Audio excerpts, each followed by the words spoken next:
Olá, boa noite! E aí galera, beleza? Escolhi Ramones hoje pra gente abrir a nossa live com Carlos Palhares, o guru do endomarketing.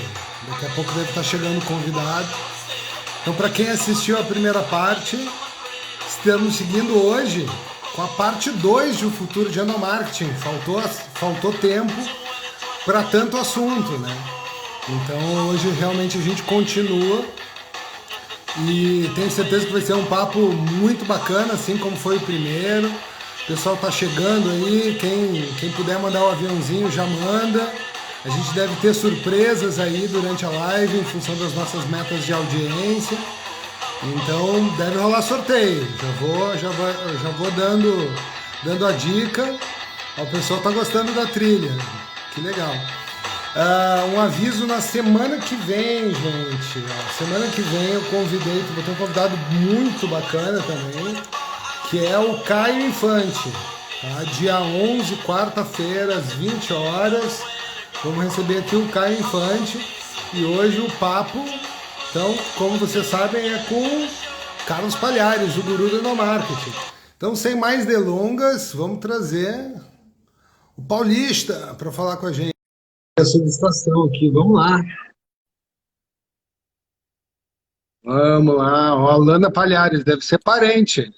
E aí, Fala, amiga. Tudo bom? tudo bom, Daniel? Tudo jóia? Como é que tá, cara? Ó, Tudo chegou, bem. eu tava vendo aqui que acabou de entrar a Alana Palhares, deve ser Ah, minha parente. mãe, minha mãe. Ó, pô, então tá, já temos, Audiência tem que fazer querida. bonito, temos que fazer bonito hoje, então, né, para agradar a mãe, Claro. faz parte. Maravilha. Ah, Palhares, Diga vamos lá. lá, né? Então, a gente não terminou o assunto na semana passada. Oportunidade aí para a gente continuar esse papo. E recebi várias perguntas, aí o pessoal interagiu bastante, né? Nas caixas de perguntas que eu fiz. Algumas eu deixei de surpresa aqui. Total, tem umas perguntas difíceis para a gente responder hoje. É, Galo. Pois é. E vamos lá. Como é que foi para ti? Como é que foram as interações aí? Cara, eu separei 5 perguntas, tá? Obviamente, uma delas já começou na hora seguinte que a gente encerrou a live, começou já essa grande dúvida, que eu já vou dividir aqui contigo. A Vamos agência começar. de, a agência de endomarketing no futuro vai continuar existindo ou não? Resistindo? Existindo. Existindo. Tá bom, então vamos nessa, cara. Já vou começar com essa e dividir a minha percepção e tu conta a tua pra gente e depois vamos seguir aqui. Beleza. Cara, eu vejo o seguinte, as agências de endomarketing como a gente conhece não vão continuar existindo. Eu não acredito nisso. Inclusive, naquela semana que nós conversamos, eu conversei contigo na segunda, na terça, eu tive um papo com a Ali Leone da Vibro, Da que é Vibro. lá de Curitiba, né? A Vibro Comunicação, que é uma agência muito bacana, eu gosto muito do trabalho das meninas. E ela falou justamente sobre o modelo que a Vibro adotou, né? A Vibro já foi uma agência muito grande e que hoje ela se resumiu a 4 pessoas porque ela funciona como um hub. Ela tem parceiros espalhados no Brasil e no mundo, gente que ela chama, ela monta tasks assim, tipo Missão Impossível, sabe? Vou montar sua equipe para esse trabalho, reunindo pessoas de diferentes expertises da comunicação, da produção gráfica, de design, de redação, enfim, para atender uma demanda específica daquele cliente. E eu estava relatando justamente que com isso, assim, com um formato disforme, né, Uhum. que ela vai estruturando a cada trabalho que aparece, mesmo tendo contas fixas com clientes, as equipes não são fixas. Uhum. E não só a estrutura física da agência deixou praticamente de existir, né? Como as possibilidades dela, ela ficou muito maior na prática, né? Para atender aquelas demandas. Não sei se esse é o formato final das agências de endomarketing, mas com certeza é um formato que para ele está funcionando muito bem e que os retornos dos clientes têm sido muito favoráveis, assim, né? Então, o que eu vejo é que as agências tradicionais, a gente já falou um pouco sobre isso, Aham. ou pelo menos no formato, elas dificilmente vão conseguir manter a estrutura, porque a gente sabe, né? A conta não fecha, Uhum. a conta é difícil. E para ti? Faz sentido isso para ti, essa percepção? Cara, faz porque se a gente for voltar 20 anos atrás, quando as agências de endomarketing foram sendo criadas, elas já eram um modelo diferente das agências tradicionais de propaganda. Já era um novo formato. A gente não tinha diversos profissionais que uma agência tradicional tinha, né? Uhum. Como qualquer negócio, se não se reinventar aos olhos do cliente, né? Obviamente corre riscos de morrer. Eu acho que vão surgir diversos outros formatos. Eu vi a sua live, acho que é um formato bastante relevante, principalmente nos dias de hoje. Talvez há 20 anos atrás era praticamente inviável, mas hoje acho super viável, né? Se a gente olha para a lógica do cliente, assim, né? Pô, de repente está fazendo endomarketing para o Grêmio. E você tem lá na sua equipe funcionário colorado até a última. Uhum. É óbvio que a entrega do cara não vai ser a mesma do que se ele fosse gremista, né? Claro que aqui eu estou Uhum. usando um exemplo simples, mas você enxergar que existem formas de montar a equipe de acordo com o job é bem legal, né? Então, acho que vão surgir outros formatos, né? E as agências que mudarem os seus formatos vão seguir, né? A agência, na sua essência, é entregar soluções de maneira criativa. Como vai ser o formato, como vai ser a equipe, o nome que vai ter, se vai ser agência ainda, se vai ser hub, cara, isso é o de menos, né? Então, acho que para o profissional de mercado que ele tem visão, vida longa, desde que ele se adapte, tá? Sabe uma coisa que eu até, assim, parênteses, né, que eu fiquei pensando dias atrás, aí já vou dar já deixar um pré-convite em aberto, assim. Porque ainda hoje as pessoas me procuram com o intuito de contratar uma agência de endomarketing, né? Sim. Apesar de não trabalhar mais com agências de endomarketing há um tempo, mas surgiu nessa semana um cliente que tem um programa, um projeto de montar uma nova cultura corporativa. E a campanha dele é em cima dessa cultura. Tem um PTM lá, né? O propósito transformador massivo, Uhum. seus valores, quer criar uma campanha para isso. E eu fiquei pensando, poxa, a gente não é agência de endomarketing, mas daqui a pouco dá para montar um Dream Team para atender uma conta como essa bem pontual e entregar para o cliente a primeira saída, né?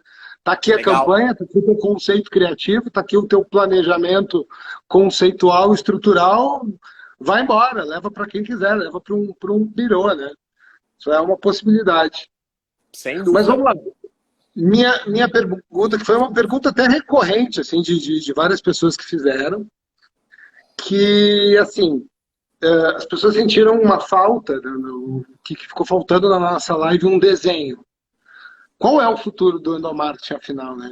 A gente trouxe, teve um papo muito bacana, mas não desenhou um futuro, não desenhou um caminho. E nessa linha eu queria tentar traduzir essa pergunta aí. Teve umas 3 ou 4 pessoas que fizeram perguntas similares, que seria como é que eu até fiz um desenho aqui para eu trocar uma ideia contigo depois, né? Mas que futuro é esse, né? Como é que tu enxerga? Vamos projetar uns 2, 3 anos para frente, assim, o que é o futuro do endomarketing na tua percepção? Cara, casualmente, eu recebi duas perguntas também nessa linha, tá? Então, Uhum. já tinha uma ideia aqui do que eu ia falar e o que eu imagino, né? Número um, eu acredito de fato que os conceitos de endomarketing ficarão extremamente divulgados. Então, assim, antes era algo somente das grandes empresas, agora vai ser de média empresa a pequena empresa. Então, assim, vai ter uma pulverização, realmente vai ser pulverizado, tá? Em contrapartida, para o profissional de endomarketing, ele vai precisar ser mais estratégico. Por quê? vai ter muito mais gente fazendo endomarketing e usando os conceitos de endomarketing. E grudado a isso, a gente vai ter cada vez mais ferramentas, né, tecnológicas, robôs, né? Então, há 20 anos atrás, ou eu dominava como é que eu cuidava dos meus canais de comunicação interna, ou eu estava ralado.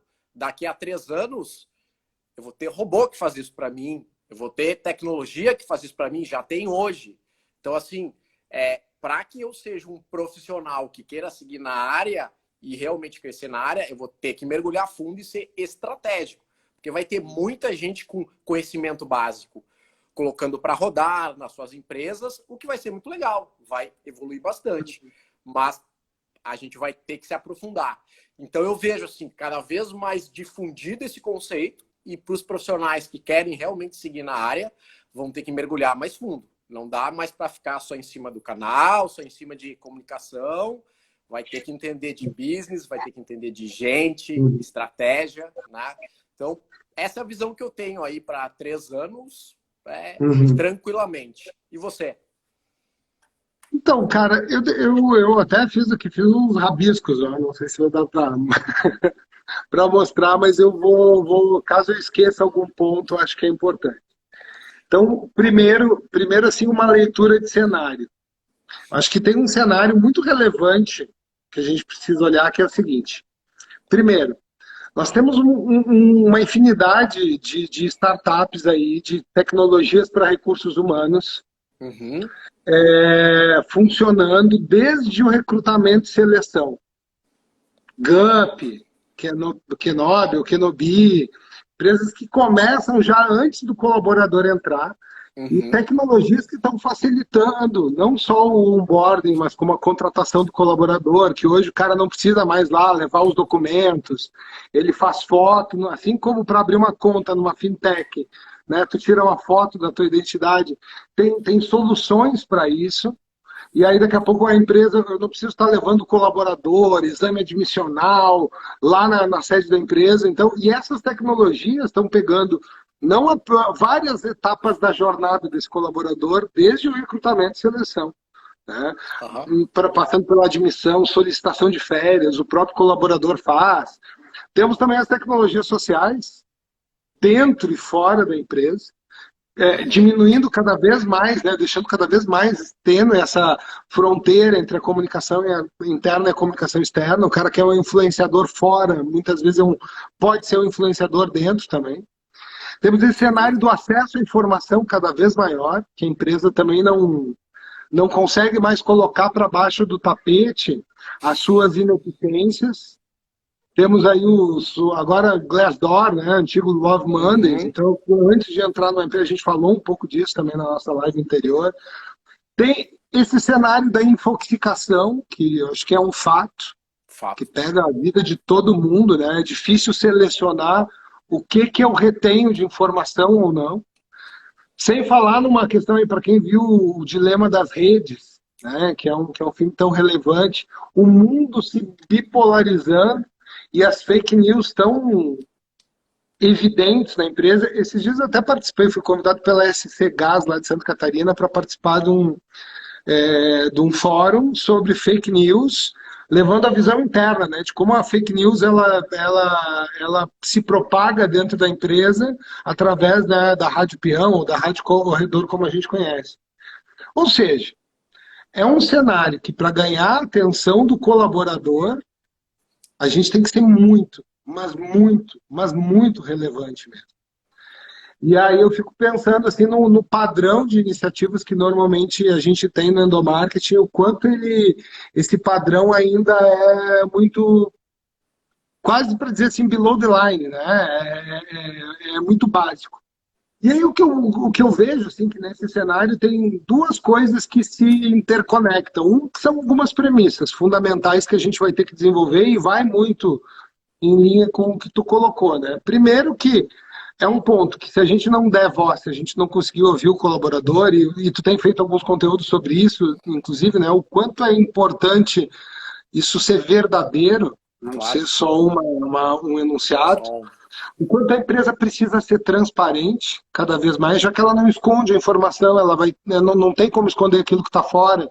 ela precisa ter mais transparência, e eu já vi muita empresa, e ainda tem empresas que se ressentem, por exemplo, de divulgar dados financeiros, e são SAs que publicam balanço em jornal de grande circulação, mas dentro não quer trazer resultado. Vejo um achatamento muito forte da hierarquia como uma demanda primordial também, né, dos executivos conseguirem chegar na base operacional. Vejo também uma premissa importante de narrativas estratégicas. Como é que a gente usa a comunicação para acompanhar a estratégia, né? E também tem um posicionamento claro, mas muito claro, sobre temas contemporâneos, como diversidade, inclusão, equidade de gênero, de todas essas coisas e esses absurdos que a gente vê, como esse caso recente aí, desculpa, eu não sei, eu sei que não é o tema, mas da menina de Santa Catarina, da Mariana Ferreira. Né? Então, como é que as empresas veem essas questões? Porque a gente sabe que o assédio moral e o assédio sexual também acontece dentro das organizações. E do ponto de vista pragmático, jornada do colaborador, a gente precisa se conectar com isso. Então, eu não consigo mais ver um futuro do endomarketing dissociado da jornada do colaborador, ao invés de estar associado ao cronograma anual das datas comemorativas, das festas, enfim, mas a vida da pessoa como determinante, como reloginho ali, mais agilidade. Porque, assim, esse processo de vou produzir um conteúdo, entrevista o João, o Pedro e o Paulo, valida com a fonte, devolve para o diretor aprovar, nisso a fake news e a Rádio Peão já tem 1000 versões. Já ganhou força. Já ganhou força. Vejo um efeito muito preventivo também da gente trabalhar. Preventivo no sentido, assim, na lógica do antifrágil. De que maneira a gente cria organizações e que a comunicação não só estimula a colaboração, como previne a competição, como previne ou evita o silêncio, como evita o desperdício, como evita o preconceito, como evita a fake news dentro da empresa, com muito mais conteúdo do que campanha. E como que a gente usa, e essa para mim é uma grande pergunta hoje, né? Ainda apesar de trabalhar muito nisso, e é um tema que tu te preocupa muito, que é o líder. Como que a gente faz com que esse líder realmente ocupe um papel que ele precisa ocupar, mas também como a gente usa os influenciadores. Porque, vamos lá, fora da empresa tem toda uma comunicação, todo um processo de mídia, de propaganda, de monetização, inclusive, desses blogueiros, desses influenciadores digitais, como um pilar de sustentação das marcas. Como é que a gente tem isso dentro da empresa também? Então, assim, tudo se resume. Isso é um funil que leva para um contexto assim, de protagonismo total, cada vez maior, dos colaboradores na comunicação. Não sei se é um desenho que faz sentido, mas é um desenho que não ocorre nesse momento. Faz muito sentido, Daniel. Entre várias coisas que você falou, você trouxe o item diversidade, né? Essa semana, se não me engano, foi ontem até, surgiu na minha caixa a seguinte questão. Como é que é melhor você construir um ambiente de diversidade dentro da empresa? É começar pela comunicação ou é começar por contratação? Né? E na hora eu fiquei com uma vontade de responder, eu falei, não, eu vou levar para a live realmente. Casualmente eu tive um projeto há um mês atrás, mais ou menos, que ia mais ou menos nessa linha. Então, uma empresa extremamente conservadora, apesar de jovem, querendo levar temas como diversidade, mas se dando conta que uma alta liderança extremamente conservadora, né? E, obviamente, o Endomart ali querendo colocar algumas ações e a gente parou tudo e falou, cara, esquece, a gente precisa usar a comunicação e o Endomart para evoluir na cultura. Porque, caso contrário, isso vai ser tão tiro no pé, a gente ficar, seja selecionando gente diversa e essas pessoas entenderem que ali não tem diversidade, não tem abertura para você realmente ser quem você quer ser, você trazer as suas ideias, né? E para os atuais também, vai ser discurso só da boca para fora. Então, assim, cara, a gente precisa começar realmente a mexer na cultura, né? E aí uma das sacadas foi essa, foi, poxa, mas a gente tem realmente alguns influenciadores natos dentro dessa empresa, que não tem cargo, não tem nada. Então, assim, vamos começar também a utilizá-los, né? Dar mais voz para eles, para que eles contribuam nessa mudança de cultura, fazendo com que aqueles líderes que são muito resistentes, lá na frente vão se dar conta, essa empresa não tem mais a minha cara. Então, ou ele resolve sair ou ele muda, porque a cultura vai meio que forçando, né? Então, eu acho que realmente faz total sentido a gente começar a transformar efetivamente o colaborador em protagonista e dar voz para ele. Foi-se o tempo, né? Ah, mas a gente vai fazer um vídeo, tem que chamar toda uma produtora, contrata, faz um baita cenário, faz o roteiro do que o cara vai falar. Tu quer coisa mais mentirosa que essa? Aí tu reúne 15 funcionários lá e fala, olha, diz isso. Não, vem cá. Eu tenho que fazer as perguntas para ti no roteiro e você que diga a sua verdade, né? E aí a minha técnica enquanto Endomarte vai ser fazer uma montagem legal desse material, mas a essência da voz precisa vir do colaborador, né? Então, acho que isso tem um excelente caminho pela frente. Acho que não vai parar, não vai mesmo. E a gente, enquanto comunicador, se a gente souber realmente dar caldo nisso aí, a gente vai conseguir ter um Endomarte cada vez mais estratégico, alinhado à jornada desse cara, que realmente não faz sentido. Eu fazer todo o meu planejamento em cima das datas comemorativas, e eu não estou dizendo que elas não são importantes, talvez algumas sejam realmente, mas se eu estou focado em pessoas, o meu planejamento precisa estar orientado para a gente, na jornada do cara, né? Beleza. É isso aí. Deixa eu ir para um outro tema aqui, tá? E que essa pergunta é minha. Não é, essa não foi da audiência, mas eu acho que é bem interessante. Porque eu tenho visto alguns conteúdos teus falando sobre benchmark, inclusive um recente, eu acho que dessa semana, que tu falou sobre a desconstrução do caso, né? E é curioso, hoje ainda estava batendo um papo com o Caio Infante sobre benchmark de employer branding, que vale a mesma coisa para endomarketing, mas eu tenho a sensação que o mercado ele ainda funciona em grande parte em cima de Ctrl+C e Ctrl+V, né? As pessoas vão nos congressos, os caras fizeram isso, vou fazer também. Aí visitam, os caras fizeram, vou fazer também. Como usar um benchmark, afinal de contas? Né? Como é que tu vê isso? Cara, número 1, Daniel, se você vai buscar a referência sem saber o que tu quer extrair daquilo, você já começou mal. Porque você não tem nenhuma noção do que você vai olhar, do que você vai analisar, né? E aí o segundo ponto é realmente você entender aquela lógica, dar um passinho mais profundo, entender o porquê que foi feito daquela forma, e aí você usar como referencial. Agora, Ctrl+C, Ctrl+V, semana passada eu recebi umas 3, 4 perguntas que não tinham a ver com a live, de gente falando sobre os canais. Tô com um problema de adesão nos meus canais. Me dá umas ideias, professor. E eu falei, sim, e virou receita de bolo agora. Não é assim, né? Mas não estão aderindo por quê? Pois é. Cara, se você não investigar isso aí, a chance de você copiar uma coisa genial que deu certo numa outra empresa, achando que é a 7ª bolachinha recheada e dar um tiro no pé muito grande, é enorme. Né? Então, acho que tem esses dois viés. Assim, é você, antes de procurar, você ter esse olhar, o que eu busco com essa ação que eu vou fazer, e depois você ter esse discernimento de entender a estratégia por trás e aí, assim, levar como referência para o seu negócio. Mas, cara, não tem como copiar.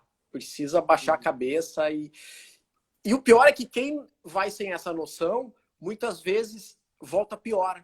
Se sente assim, cara, minha empresa é uma porcaria, porque tu viu que aquela lá fez isso e aquilo. Mas ele esquece que no case só mostram o que querem mostrar, né? Case sempre é editado, né?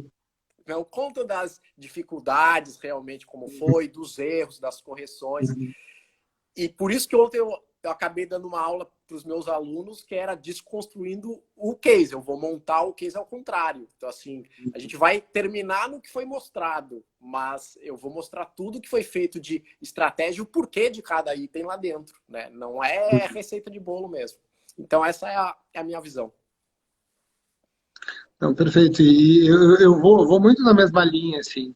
Me preocupam muito os Frankensteins que são montados em cima de cases de terceiros, assim, ficam produtos bem estranhos. E eu vejo que as pessoas sempre, assim, eu pelo menos sempre tive muita preocupação de dividir, até nos congressos que eu participei, que fui convidado para palestrar, enfim, falar sobre conceito, para dar condições das pessoas interpretarem os cases. Porque se tu não interpreta um case, isso para mim é um problema, é que nem, eu não sei se eu cheguei a falar sobre isso na nossa live anterior, mas uma coisa assim, uma coisa é a gente ser um usuário de computador, outra coisa é ser um desenvolvedor de software, né, ou um técnico, o que sabe que está por dentro da máquina. E eu acho que a gente, profissional da área, tem que saber o que está por dentro da máquina, né, conseguir enxergar aquilo que o colaborador não vê, aquilo que o gestor não vê, enxergar o que está por trás, porque aí a gente vai saber adaptar um bom case para a nossa organização, seja ele efetivo ou não. Então, realmente, eu acho que o benchmark é muito perigoso para quem não tem maturidade ou quem não tem o conhecimento necessário para fazer o depara bem feito. Ele tem que ser inspiracional, ponto. Né? E como tu disse, assim, tem que servir alguma finalidade específica. Agora, se faz parte da sua cultura lá da sua empresa, olha, a gente tem uma alma realmente de startup. A gente vai olhar lá no mercado, vê o que dá para melhorar, melhora, nem pensa duas vezes, coloca para rodar. Só que essas empresas, às vezes de uma semana para outra, elas mudam radicalmente o seu produto e o seu serviço. Então, assim, realmente assuma que essa é a sua alma. Né? Eu vou fazer uma cópia adaptada e se não der certo, em um dia eu mudo, em 2 dias eu mudo. Então, se faz parte da cultura, beleza. Agora, não é a grande maioria. Né? Legal. Tu falou de cultura, depois eu tenho uma pergunta para ti sobre cultura, mas eu vou deixar. Agora a bola está aí do outro lado, mas eu tenho uma pergunta sobre isso também. Surgiu também entre as dúvidas aí, com essa onda. Você até falou nisso também. Com essa onda de excesso que a gente tem de informação, uma seguidora fez a seguinte pergunta. Você acha que a gente deve ser mais direto e simples nos textos e preferir isso do que um layout bonito? Ou não? Ou, enfim, ou é um combo disso? Qual a sua visão? Cara, eu acho que tem muita gente dando regra sobre conteúdo que é uma coisa tão difusa para início de conversa. Assim, eu até vou pegar uma coisa que não está na pergunta, mas assim, Beleza. Tem que ser curto. Conteúdo tem que ser curto, tem que ser pequeno. E aí eu já penso diferente. Eu já acho assim, para mim não existe conteúdo longo, existe conteúdo ruim. Né? Então, assim, não tem livro do Dostoiévski que seja pequeno. Né? Em compensação, tem alguns livros pequenos que são excepcionais, como O Velho e o Mar, e eu acho que se quer entender alguma coisa sobre motivação humana, tem que ler O Velho e o Mar. Né? Eu acho que eu até brincava nas palestras que eu fazia, assim, que metade do que eu tinha aprendido sobre motivação humana eu aprendi lendo O Velho e o Mar, e a segunda eu aprendi com o cinto do meu pai. Mas... Né? Mas é um livro curto e excepcional. Então, assim, não existe conteúdo longo. Existe conteúdo ruim. Se ele for bom, ele pode ser longo. Assim como a gente pode ir direto ao ponto e ser simples e ser objetivo e, putz, é isso, dê o recado no tempo que a pessoa precisa. Porém, às vezes, a gente tem que ser analítico. Tem alguns temas que a gente precisa ser analítico. Via de regra, a estética ela ajuda a embalar o conteúdo, claro. Né? Então, claro, se eu tenho alguma informação importante, relevante, e a mídia certa para isso, seja uma TV corporativa, uma rede interna, um banner, se eu estiver ainda no impresso, e essa informação vier com uma embalagem legal, putz, Funciona, beleza. Agora a gente tem que levar em consideração duas coisas, né? O tempo que a informação precisa chegar até a pessoa, e aí se eu não tenho tempo para o layout, foda-se o layout, vou na mensagem, né? Isso é muito importante. E o tempo que a pessoa vai ter para consumir esse conteúdo. Claro. Né? Porque as janelas também são muito São curtas, que a curtas. gente tem espaço, são muito pequenas. Vamos lá. Eu cheguei a estudar isso uma época, até acho que eu chamava de momento de contato, né? Foi que eu aprendi isso numa instituição bancária, que era um cliente que abria as suas agências bancárias às 10 da manhã, fechava às 16 horas da tarde. Eu jamais conseguia me comunicar com aquele colaborador depois das 10 e antes das 4, jamais. Então a gente precisou entender que nessas janelas de contato que eu tinha antes das 10 e depois das 16 horas, qual o momento que ele ia dar atenção para um e-mail de comunicação, já que ele tinha outros 100 na caixa de mensagem dele, tanto antes de abrir a agência quanto depois. E a gente chegou à conclusão que era 3 a 5 minutos por dia, no máximo, que ele tinha para comunicação interna. Bom, aí começa a fazer sentido. Se não o texto curto, a manchete potente, né? Ou a chamada potente. Cada caso é um caso, né? Cada caso é um caso. Eu agregaria também, vale muito a gente analisar qual é a lógica daquela empresa em relação às campanhas, comunicados, né? Eu já cheguei em muita empresa que era super over. Todos os comunicados, todas as campanhas, tinha muitos elementos. Então, assim, além da gente precisar ser super assertivo ali, a gente buscava layouts limpos, porque eram esses layouts que iam se sobressair nos outros layouts. Né? Então, também não tem uma regra clássica, mas é você entender o seu negócio. E a janela é fundamental. Se você não entende em que tempo esse cara ele tem a se informar, né? Tá ralado. Pode ser o melhor layout do mundo, pode ser o melhor texto do mundo, mas eu fecho junto com você. Não tem texto realmente grande, pequeno. Tem material ruim, né? Que não cumpriu, que não foi funcional, e aí o cara sequer quis ler aquilo, né? E se informar. Legal. Eu tô tendo uma situação, inclusive, neste momento, assim, a gente está vivendo com um cliente que tem muito essa vibe, assim, do texto curto, do texto curto, do texto curto. E o texto curto, infelizmente, às vezes não é suficiente, né? Por outro lado, o excesso de informação é pior do que a escassez, né? Isso a gente sabe também, né? Mas vamos lá, eu estava devendo uma pergunta sobre cultura. Manda Eu lá. tenho percebido, assim, pelo teu conteúdo, que eu acompanho, né, porque aprendo muito, né, obrigado, aliás, né, Obrigado. já te falei isso, mas eu aprendo muito, que tem, assim, eu vejo que tem um mainstream que tanto na nossa área, quanto em recursos humanos em geral, em comunicação em geral, e confesso que apesar de não ter, eu não sou um cara de extremos para nada na vida, assim, né, eu não sou tão familiar assim dessa linha de que as organizações precisam mudar a sua cultura. Mas eu pendo mais para esse lado assim de realmente em alguns pontos estressar e trabalhar por uma mudança cultural, acreditando que a gente mudou a nossa forma radicalmente de se comunicar, de consumir fora da empresa, e isso tem que refletir lá dentro.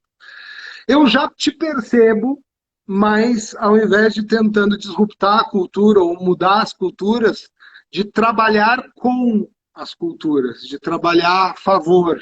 Eu não sei se é uma leitura pertinente que eu fiz do que tu vem produzindo de conteúdo, mas eu queria te ouvir um pouco sobre isso, né? O quanto quer mudar a cultura, o quanto quer trabalhar com ela, se tem algum limite. Como é que tu está enxergando essa questão? Cara, não é só uma ideia sua, não. Realmente, eu sou bem mais na linha de trabalhar com, né? Eu acho que o que foi feito até então, seja extremamente bom, seja com coisas negativas, coisas que tinham que melhorar, mal ou bem trouxe essa empresa onde ela está. Então, existe esse entendimento, né? Você enxerga que se veio até aqui, não significa que eu precise mudar radicalmente. E as pessoas confundem muito, tanto inovação quanto mudança de cultura, como sair do 8 para o 80. Ah, porque eu quero ter uma cultura Google. Sim, mas você é uma indústria extremamente conservadora. Quem sabe você sai do 8 e vai para o 9. E já é uma baita mudança de cultura, já é uma inovação, né? Uhum. E isso, é óbvio que no começo da minha carreira eu não era assim. Eu era bem mais impulsivo, né? Bem mais jovem, então a gente quer mudar radicalmente, tá tudo errado, vamos mudar. Mas começa a ver que, cara, existem brigas que a gente não vai ganhar dessa forma, né? E que essas empresas existiam antes da gente chegar nelas, seja como funcionário ou como consultor. E provavelmente seguirão existindo depois que a gente não estiver mais com elas. Então, a gente tem que entender isso como processo e dar a nossa contribuição para que elas evoluam. Se vai ser um passo, 2, 15, 20, aí também depende da vontade daquela empresa, da vontade daquelas pessoas, do gestor, muitas vezes, do CEO, né? Mas eu acho muito mais construtivo a gente fazer com a cultura do que você chegar definindo regra e não, agora é tudo extremamente inovador, joga tudo no lixo e vamos começar do zero, né? Então, eu de fato tenho essa tendência, Daniel, né, de fazer com. Acho que é mais saudável. Uhum. E é assim todos os meus processos de planejamento, cara. Eu sempre prefiro, entre aspas, perder mais tempo no começo, e ter a garantia de que quando você bota para rodar, você tem diversos embaixadores, porque você envolveu lá no começo e eles ajudaram, então eles defendem aquilo, eles querem aquilo, do que você acelerar e fazer tudo sozinho, levar uma mudança radical. O gerente acha lindo e maravilhoso, em um mês a equipe destrói, a cultura come aquilo e você não consegue evoluir, né? Tu usou bem a expressão, né, da cultura come aquilo, né, que é lá do Drucker, né, se eu não me engano, que a cultura come a estratégia do café da manhã. Eu até brinco, né, a cultura come a estratégia no café da manhã e os líderes fazem aquele serviço final também. Então, se você não envolver uma liderança, tá ralado. Rói nos ossos, né? Rói os ossos. Exatamente. Não, e é um fato, né? Isso é um fato. Cara, uma outra pergunta. Ah, não, agora é tua vez, né? Tu deve Minha ter algum vez. muito lá, né? Surgiu de uma seguidora aí. Na visão dela, a comunicação acaba usando muitos termos em inglês. E ela tem uma dúvida se isso acaba tornando um pouco inacessível para aqueles profissionais de uma renda mais baixa, enfim. O que tu acha disso? Então, via de regra eu sou contra. Mas tá tão difícil, né? Tá tão difícil porque às vezes a gente usa o termo em português e as pessoas não sabem mais. E aí eu fico confuso. Porque até eu fiz alguns pontos sobre isso quando eu comecei a falar vamos falar de employer branding, ou como eu prefiro chamar, de marca empregadora, que está na hora de criar uma identidade brasileira para o tema. Mas, gente, eu já falei sobre marca empregadora para algumas pessoas, clientes, como assim marca empregadora? Ah, tu está falando de employer branding. Né? Ou de falar de mentalidade, mas é mindset. Então, às vezes a gente está meio perdido nisso, né? Eu não sei que idioma falar, né? Mas em princípio, sou contra. Mas acho que a gente também tem que entender qual é o perfil daquela empresa, né? Se daqui a pouco a nomenclatura virou uma nomenclatura em inglês, paciência, né? Vamos trabalhar com a cultura nesse caso. Exatamente.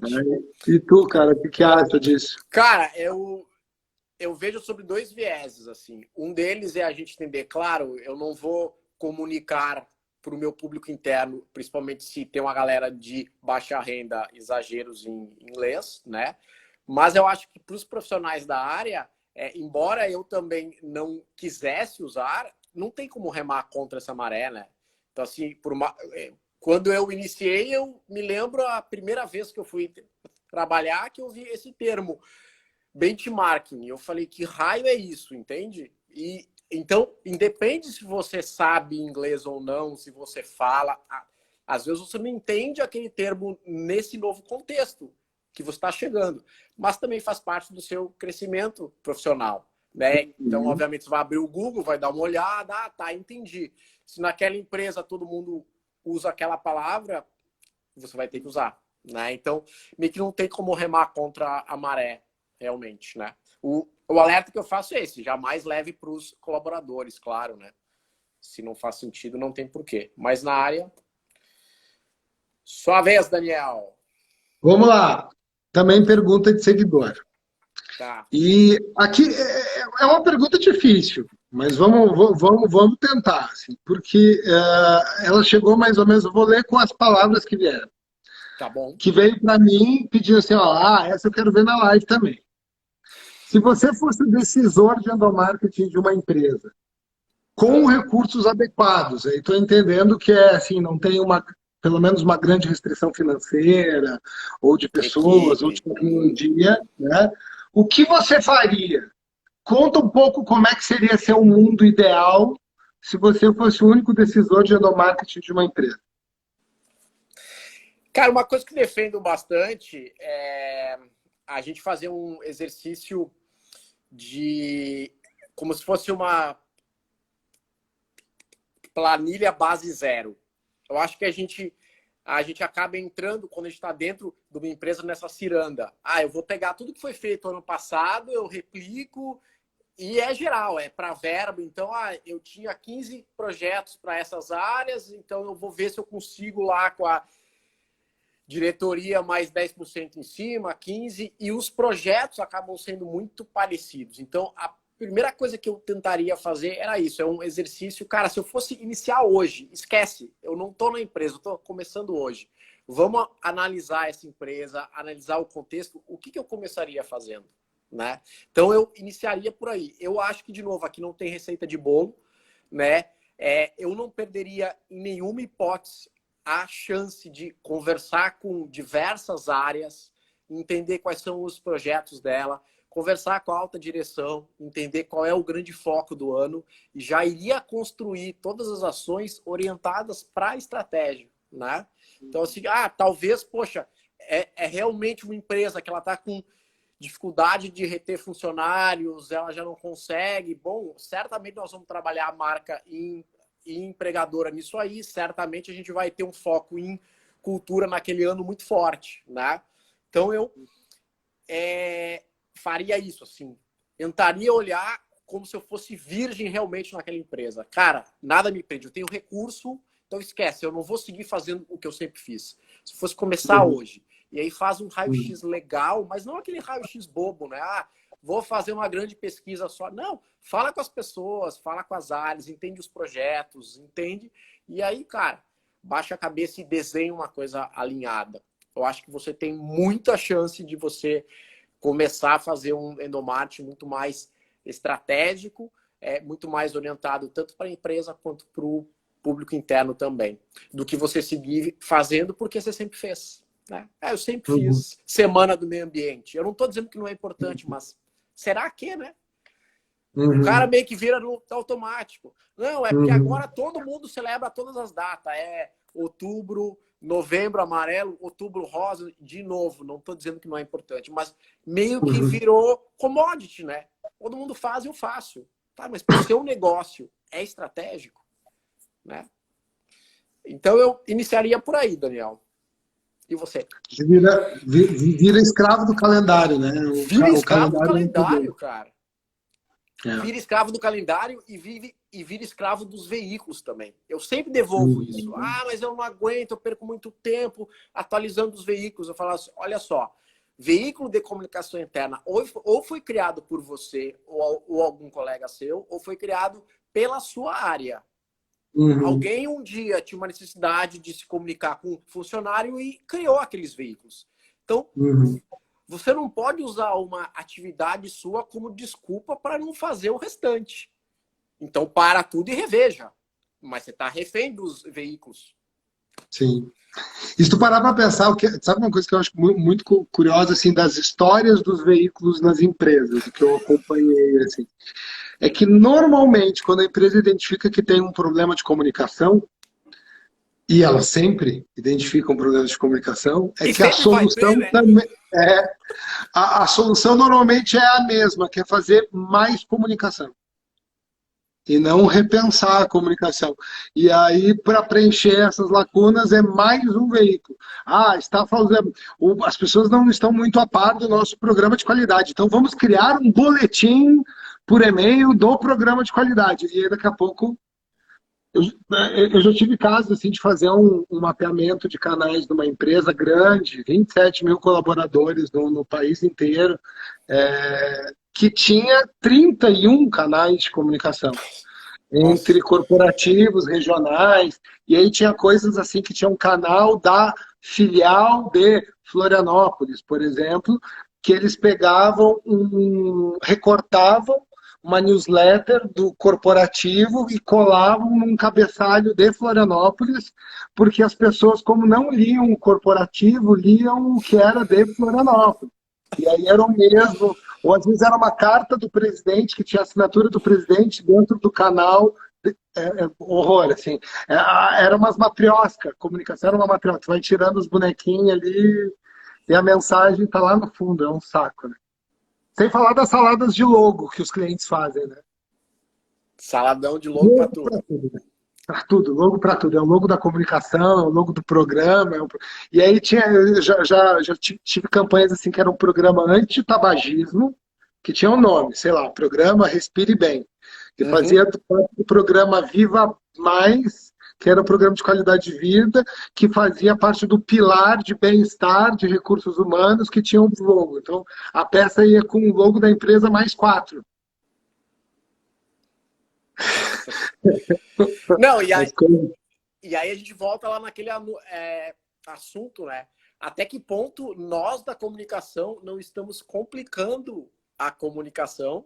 Porque é isso. Então você faz um cartaz e ele tem 4 logos. Então já diminui o espaço da informação, tem 4 Sim. logos. O que tu quer que o funcionário entenda? Qual é a leitura que ele vai Uhum. fazer em cima desses 4 logos? Precisa? Ah, não. Fora o logo, ainda tem mais o pilar de RH que nós queremos divulgar. Tá, mas o pilar de RH, em algumas vezes até faz sentido, mas em outras, talvez seja meramente uma organização da empresa no seu jeito de Uhum. se comunicar. Será que o Sim. colaborador, e aí o cara vai lá, faz uma pesquisa e vem, o pessoal não está entendendo sobre o pilar tal, vamos comunicar mais Uhum. sobre... Tá, mas ele precisa entender sobre o pilar tal, Uhum. né? Uhum. Umas coisas tão... Sem Enfim, falar né? nos nomes, né? Que é outra coisa que eu sou, já que a gente está, agora já virou, vamos lavar roupa suja. Que é outra coisa assim, que é os nomes dos, tipo, é um programa de avaliação de desempenho. E o nome é Crescer Sempre, ou Superando Limites. Chama do que é, né? Chama do que é. Ou pesquisa de clima organizacional, programa não sei o que é. Chama do que é, né? Que é muito Sabe mais por fácil. quê? Se você É. não chama do que é, você vai ter que fazer um esforço de comunicação. Isso se você tiver uma lógica, você vai ter sempre junto algum decodificador. Esse é o programa de não sei o quê. Mas caso você não tenha essa lógica, só na nossa cabeça que ela faz sentido. Na cabeça do funcionário não faz sentido. Ele não... Sim, Ah, o nome é bonito, não sei o quê. Tá, mas não diz nada pro cara. Facilita pro cara, né? é Será que é o verdade. nome que vai deixar a sua comunicação mais atrativa, uma empresa melhor, tu ter um nome super criativo? Então também a galera dá uma exagerada, né? É Onde é para ser verdade. criativo, onde não é. Deixa eu adicionar um ponto na resposta da tua pergunta anterior, que eu achei perfeita, assim, né? Total, né? Vamos, já que é um quadro em uma tela em branco, então vamos começar do zero para ser verdadeiramente estratégico. Eu acho perfeito. Eu vou adicionar o verniz aí nessa tela, se tu me permite, que é o seguinte: Claro. eu consegui fazer isso uma vez com uma empresa que era uma confederação nacional de cooperativas que tinha 250 pessoas. Também vou contar o milagre, mas não vou contar o santo, porque Enfim, muita coisa mudou nessa empresa desde então. Mas como ela era uma estrutura relativamente pequena, apesar Pequena. de atender dezenas de milhares de pessoas no Brasil, a gente fez o endomarketing lá com um comitê de colaboradores. Uhum. Todo o orçamento, então assim, existia um direcionamento estratégico, macro, que veio e foi colocado na mesa. Assim, se montou um comitê de colaboradores representativos que não eram necessariamente líderes, Aham. e disse, olha, a gente precisa, essas mensagens são importantes. E o orçamento que a gente tem é esse. O que que nós vamos fazer? E aí foi tipo orçamento participativo, assim, né? Daquela estrutura antiga. As pessoas escolheram, definiram, decidiram onde botar brinde, e o comprometimento daquela galera foi tal que assim, para mim foi a melhor experiência que eu poderia te dizer assim de gestão do endomarketing no dia a dia com um grupo de colaboradores que recebeu da empresa autonomia para fazer isso, inclusive de gestão do orçamento. Que legal. E, cara, foi muito bacana. Foram 2 anos assim de ver valor naquilo, né? Então, talvez isso faça sentido para esse futuro do endomarketing também, né? Ter o colaborador decidindo mais do que o diretor. É que a gente fala muito, né, de ser super colaborativo, mas de ordem prática, eu vejo Uhum. muito projeto que envolve muito pouco o usuário final lá, né? Infelizmente. Né? E aí tem N situações, ou porque não tenho tempo, é para ontem, ou porque, né, aquelas coisas, né, não envolve área X, senão não vai andar, tal. Mas se perde muita coisa, né? Não só de ideias, de diversidade, mas principalmente de comprometimento. Porque aí o cara Uhum. realmente fica reativo, entende? É do tipo assim, tá, mas a galera não vive no mesmo mundo que eu, entende? Porque sugeriu essas ações completamente sem cabeça, sem pé, né? E era Uhum. simplesmente envolver as pessoas certas, né? Imagina o orgulho desses caras em ajudar a decidir o orçamento. Eles até provavelmente deveriam blindar todas as críticas. Por que o Provavelmente. brinde foi isso? Cara, ele ajudou a escolher. Ah, Uhum. assim, não é assim, entendeu? A gente Uhum. viu, era o melhor brinde para essa situação. Uhum. Então, isso é muito genial, né? É, funcionou. Tem mais, já foram tuas 5, eu tenho mais alguma. Já foram as minhas 5 aqui. Alguém fez Tá. alguma aí? Porque daqui eu não consigo ver. Vamos dar uma olhada aqui, ó, nas perguntas, como é que foi. A gente não teve bastante interação, uma pergunta não teve, as pessoas concordando com a gente aqui, mas pergunta nova não. Então eu vou te fazer uma. Beleza. A gente falou de experiência bacana aí, e também não temos muito tempo, temos mais 6 minutos, mais ou menos. Se puder contar o nome do santo também, mas o milagre certamente. Qual foi a campanha, qual foi o projeto mais bacana que tu fez, assim, que tu te orgulha, que é uma coisa que tu, quando tu olha para trás, tu olha assim com orgulho do que foi feito? Cara, na verdade não foi um projeto, foram 3 projetos que eles estavam vinculados do mesmo cliente. Eu vou citar o nome, não tem nenhum problema, embora esse cliente dos últimos anos se transformou num cliente muito polêmico, assim, era a Vale, né? Então, assim, Uhum. a gente de fato pegou tempos áureos da Vale com o CEO que já morreu, enfim, né? Num acidente trágico de helicóptero e tal. Mas eu me lembro, assim, dos projetos quando ele começou, era nítido. Ele sabia que um dia a Vale ia mudar de marca. Ela tinha uma marca, preta, era como se fosse a bandeira do Brasil, né? Toda preta e 3 risquinhos, como se fossem os trilhos, né? Ele sabia que ia chegar o dia que iria mudar de marca. Mas ele batia nessa tecla junto com a equipe que ele queria que não fosse uma mudança de embalagem. Ele queria que fosse uma mudança de cultura primeiro. Então a gente fez 3 grandes projetos. O primeiro foi o projeto Carnaval, que fomos nós e mais 8 fornecedores envolvidos. Então foi a primeira vez na história que uma empresa indiretamente acaba indo para Sapucaí.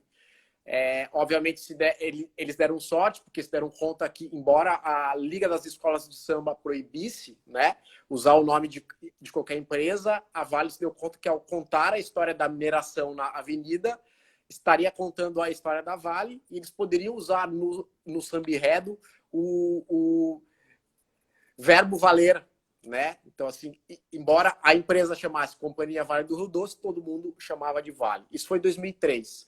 Em 2005, eles lançam um outro projeto chamado Universo Vale. Aí é um projeto anual que tinha como grande carro-chefe um álbum de figurinhas. Foram também, acho que 9, 10 fornecedores, né, envolvidos. Projeto grandioso, porque se deram conta que mais de 50% da mão de obra da empresa tinha menos do que 5 anos. Então, a galera não conhecia a mineração. Um projeto bem legal também. E aí, 2007, final de 2007, eles mudam a marca da Vale no mundo inteiro.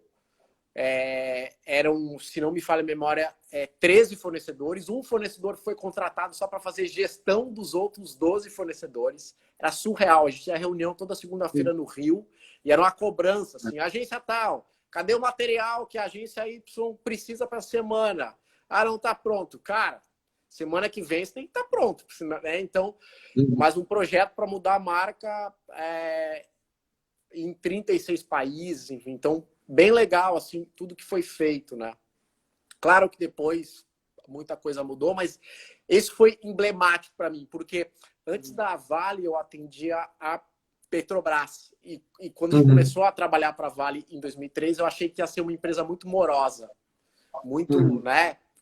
Petrobras, infelizmente, eu peguei momentos de apagão no Rio, que 4 da tarde tinha só eu no andar inteiro trabalhando. A galera não ia trabalhar. Né? E você olhar e falar assim, cara, não tem jeito disso aqui dar certo.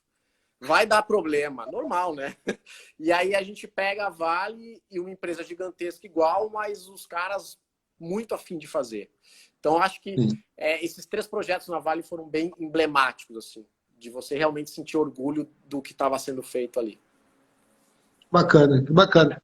Não vou ter tempo para contar o meu, vou dar só uma palhinha que Desculpa, foi sobre isso. Não, que isso, uma outra hora eu bato esse papo. Só vou dizer que foi da Renault. Só vou dizer que foi da Renault.